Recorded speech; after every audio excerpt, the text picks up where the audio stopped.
Welcome back to First Apostolic Church's online worship experience. I'm Bethany. And I'm Danielle. We want to say thank you for being with us today.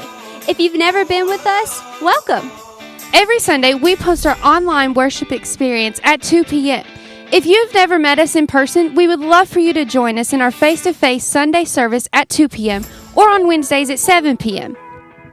Along with our services, we have activities all throughout the week that you are able to be involved in. To check out more information, visit us at FAC Somerset on YouTube, Facebook, or Instagram. We are so excited to see how God is moving in our community, and we would love for you to be a part of it. Let's jump back into worship, and we'll be right back.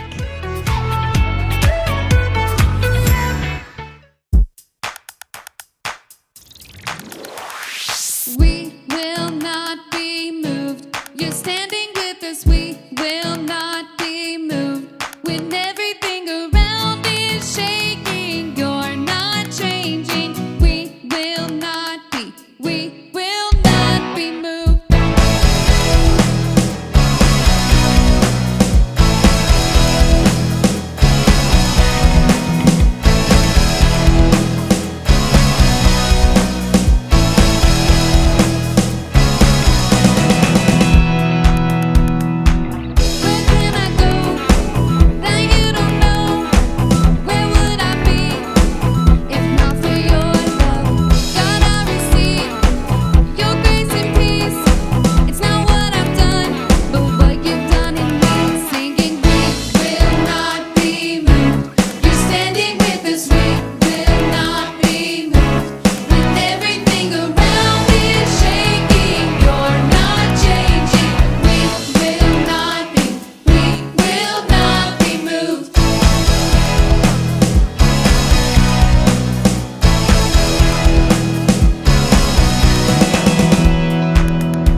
had my battles, I've been accused.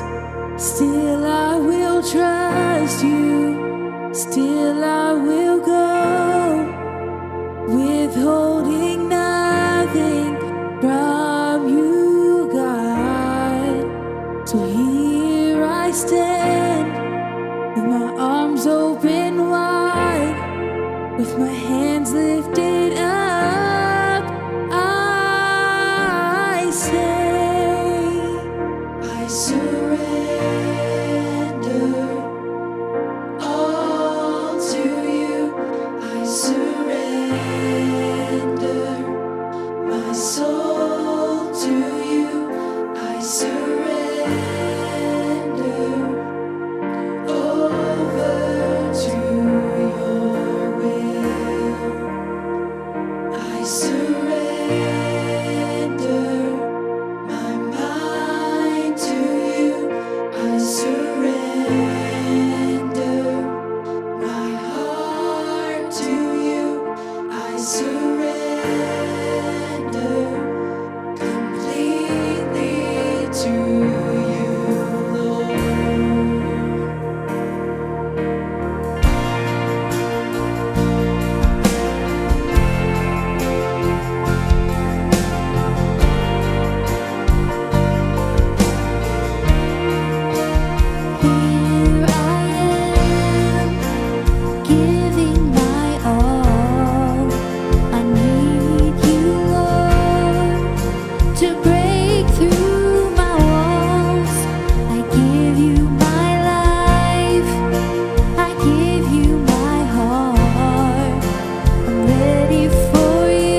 Hey everybody, I hope you're doing well today. It's wonderful to be with you.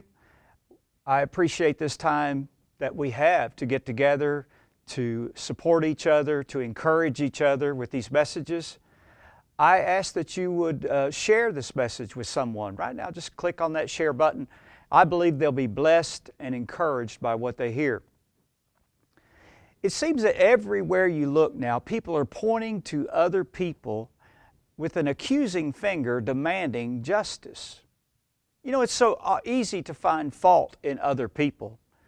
Sometimes people just need to be cut a little slack, shown a little mercy. We've all had to say at some point in our life, just give me a little break.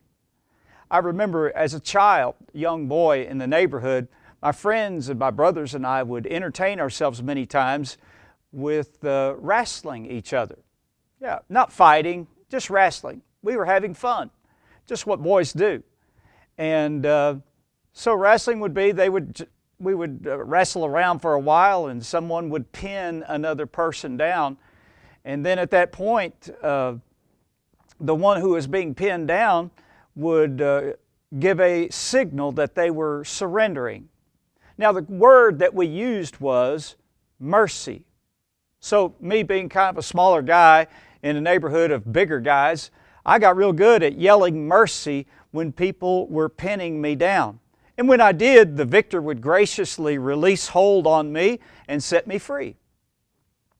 Well, most would consider compassion, understanding, and mercy to be positive characteristics. But there's a much different spirit on display in contemporary society. We see a more hardened attitude toward any appearance of injustice, wrongdoing, and unfairness. It seems that there's a passion to see that any wrongdoing is identified and brought to everyone's attention, and the guilty party publicly humiliated and punished to the fullest extent of the law. Politicians, CEOs, celebrities, and even governmental leaders have had careers and reputations destroyed because of improprieties and bad decisions. Some of these people have lost everything because of wrongdoings that happened years ago. There's even a desire to identify injustices and pronounce judgments on people who are dead and known only in the pages of history. This desire for justice and punishment is so strong that any evidence or remembrance of those people is erased from the historical record and the physical landmarks of our cities and towns. Justification for this, I call it a hardened attitude, is that all injustice must be harshly dealt with and that the guilty must be punished.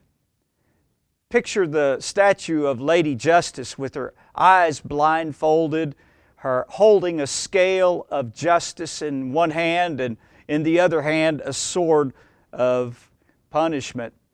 Many are so focused today on the sword of punishment that they don't see the other things that she represents. Now, every strong society must have a rule of law which is respected, which is defended and obeyed by all in that society. Anything less would be chaotic and even tyrannical. Jesus helps us to understand some of these things, and He teaches us that a society which desires to be even greater should add mercy to its foundational beliefs. Sometimes people just need a break. There are times when people can be stronger by recognizing the weakness of others and showing mercy instead of judgment. Jesus teaches us this. Let me read that again. There are times when people can be stronger by recognizing the weaknesses of others and showing mercy instead of judgment. There's a story in the Bible in the book of Matthew chapter 18. Peter, who was a disciple of Jesus, questioned Jesus about how many times he should forgive someone that had done an injustice, and the Bible calls that a sin, against him. It says Peter came to him and said, "Lord, how often shall my brother sin against me, and I forgive him? Until 7 times? And Jesus said to him, I say not unto thee until 7 times, but 70 times 7. Now, Jesus wasn't attempting to help Peter with his multiplication skills, but was teaching him that forgiveness and mercy should not be just an event that you mark off on a tally sheet. I forgave him once, twice, 3 times. But he's saying that it should be a default way that we treat people instead of judgment and punishment. We should forgive 70 times 7. In other words, just keep on doing that. Make that a part of your life. Jesus on another occasion was met by an angry mob dragging a woman who was caught in an unlawful act. She was guilty, and the mob made sure that everybody knew about that. And they came to Jesus asking what should be done. Now they explained to Jesus that she was caught in the very act of this injustice, this wrongdoing, and that the law demanded that she should be punished. And the punishment was very severe. It was execution by stoning. Now, Jesus used this as an opportunity to teach them a higher, what I believe is a higher level of understanding, and it really caught them off guard. Maybe there was a perspective that was better than justice and execution of law. And so Jesus said to them, he that is without sin among you, let him first cast a stone at her. Those of you that don't have any sin, have never done any injustice, never done anything wrong in your life, you're first in line. Grab a stone and begin the judgment, executing the judgment. Every member of the angry mob marched off. Jesus even bent down in the dirt and started writing things with his finger. And as he wrote, these people saw what he was writing. I don't know what he wrote, but it obviously affected them. And one by one, this crowd dissipated. And the woman was left with no accuser.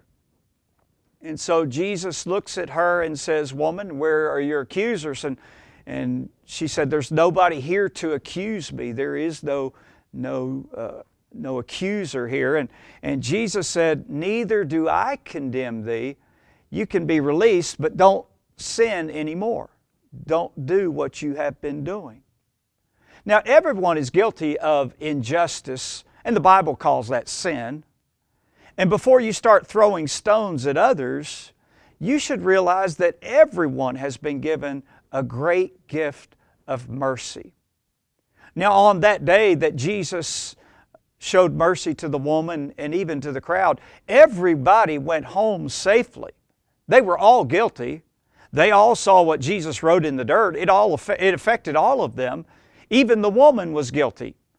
But Jesus allowed the whole crowd and the woman to be released and to go home. He showed mercy. Well, I'm reminded of another angry mob that dragged a young man to the authorities in Jerusalem over 2,000 years ago. They had made up some charges about him and demanded that judgment be executed, that he be punished.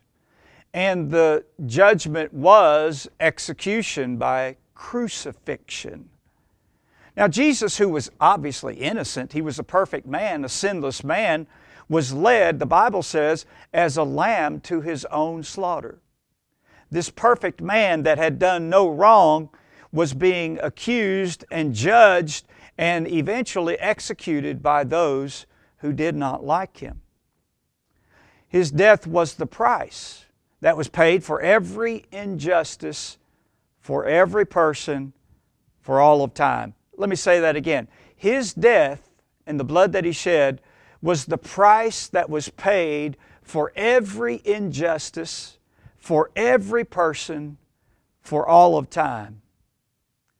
The Old Testament character David, King David, tells us in the book of Psalms, the Lord is merciful and gracious, slow to anger, and plenteous or abundant in mercy. Just think. You can have every wrongdoing done in your life forgiven today. And all it takes is to confess and repent of sin and to believe that Jesus died for you. You see, Jesus showed mercy instead of demanding judgment. He went to the cross to pay the price for everyone's injustice, everyone's sin, for all of time. He was the innocent one, but He paid the price for the guilty. He showed us mercy. Now, I learned as a young boy, kind of a small boy in a neighborhood of big guys, that I needed mercy, and today I still need it every day. When I think about the mercy that Jesus showed to me and to all of us as people, it makes me look at the people around me in their guilt and in their goodness and in whatever characteristic they have. It makes me look at the people around me in just a little different way. Sometimes people just need a break. Thanks for popping in with us this week. We hope you enjoyed our service. If you would like to see more content like this, subscribe to us on YouTube at FAC Somerset or like us on Facebook and Instagram and share it with your friends and family. We'll see you all next week at 2 p.m. We hope you have a fabulous week.